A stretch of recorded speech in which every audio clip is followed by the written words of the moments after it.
सुप्रभात बच्चों। तो हमने कल जो है झूरी जो किसान था उसके चरित्र के बारे में हमने जाना।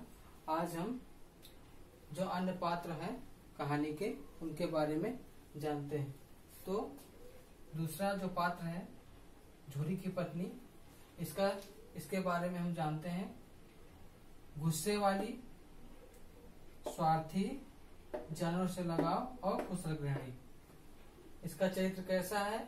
ये अधिक गुस्से वाली है, स्वार्थी स्वभाव की है, जानवर से लगाव भी करती है और कुशल गृहिणी है।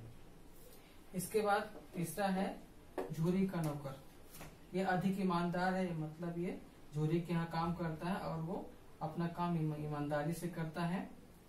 दूसरा है इसमें मालकिन के कहे अनुसार चलना, कि जब जो है झूरी के जो बैल है गया के यहाँ से भाग आते हैं बिना बताए, तो जो है वो नौकर को कहती है कि तुम इनको चारा वाला मत देना क्योंकि ये वहां से भाग आए हैं। ठीक है, तो झूरी का जो नौकर है वो मालकिन कहे अनुसार चलता है। इसके बाद अब हीरा मोती के बारे में थोड़ा जान लेते हैं। हीरा और मोती पछाई जाति के थे। पछाई जाति एक नस्ल है।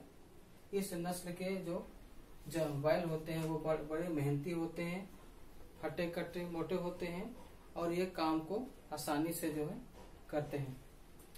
सुडौल, ये बहुत मतलब इनके जो मांसपेशियां थी बहुत मजबूत थी, भारी से जो वजन को जो है वो बैलगाड़ी में ले जा सकते थे। मेहनती, दोनों जो है हीरा और मोती बहुत मेहनती थे। वो कोई भी जो भी झूरी उनको कोई भी काम करवाता था तो बड़ी ईमानदारी से दोनों जो है वो अपने काम को करते थे। सहनशील, दोनों में सहनशीलता की भावना है, लेकिन सबसे ज्यादा जो मोती है वो अधिक शक्तिशाली है और वो कम सहनशील है। लेकिन जो हीरा व्यक्ति है वो बोलता है कि ये स्त्रियों पर जो है सिंह नहीं मारना चाहिए, हमें जो है हमें क्या करना है कि हमें सबकी भलाई के बारे में सोचना है, क्या ना अनावश्यक किसी पर अत्याचार नहीं करना है।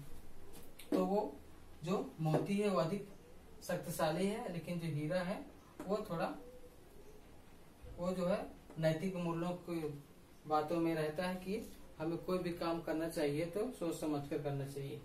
ठीक है, इसके बाद सच्चे मित्र। हीरा और मोती दोनों सच्चे मित्र हैं।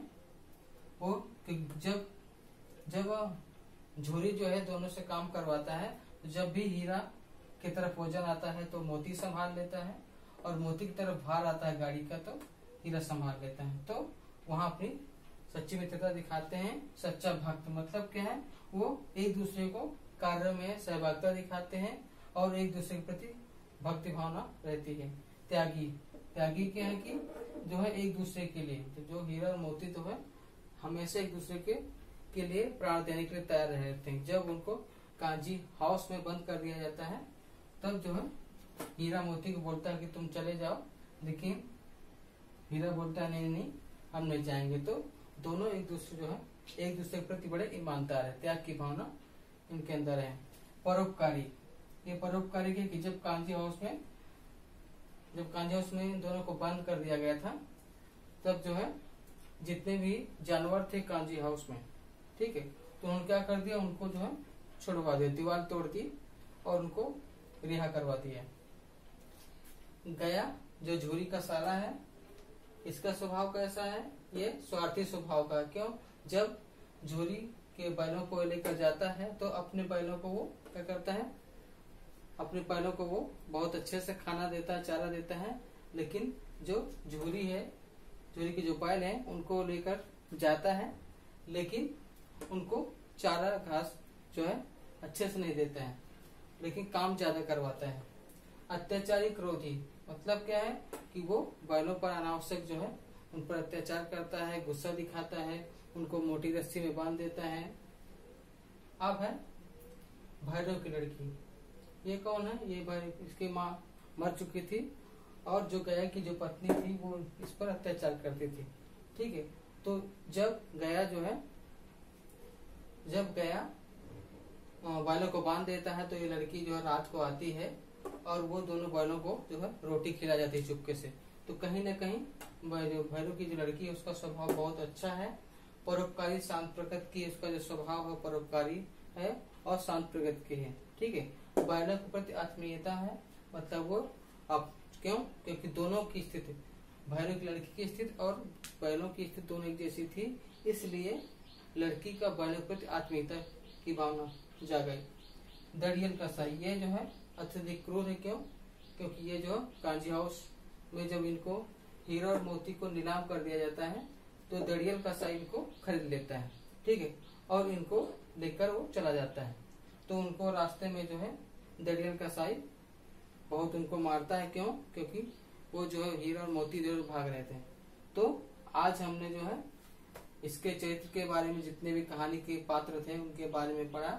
झूरी की पत्नी, झूरी का नौकर, हीरा और मोती, गया, झूरी का साला, भैरव की लड़की और इसके बाद अदड़ियल कसाई। गधा की जो तुलना है ऋषि मुनि से की गई है यहाँ पे। तो गधा एक सीधा जानवर होता है जो कुछ कहे बिना उसको चाहे मारो चाहे पीटो आसानी से हर काम को करते रहता है। तो गधा का जो चरित्र है, स्वभाव है, वो बहुत सीधा साधा है। उसकी तुलना किससे की गई है? ऋषि मुनियों से। जैसे ऋषि मुनि सीधे होते हैं वैसे गधे। तो आज हमने इसके बारे में जाना। इसके बाद हम अब जो नेक्स्ट जो हम पढ़ेंगे तो कहानी का जो सार होगा उसके बारे में हम पढ़ेंगे। धन्यवाद।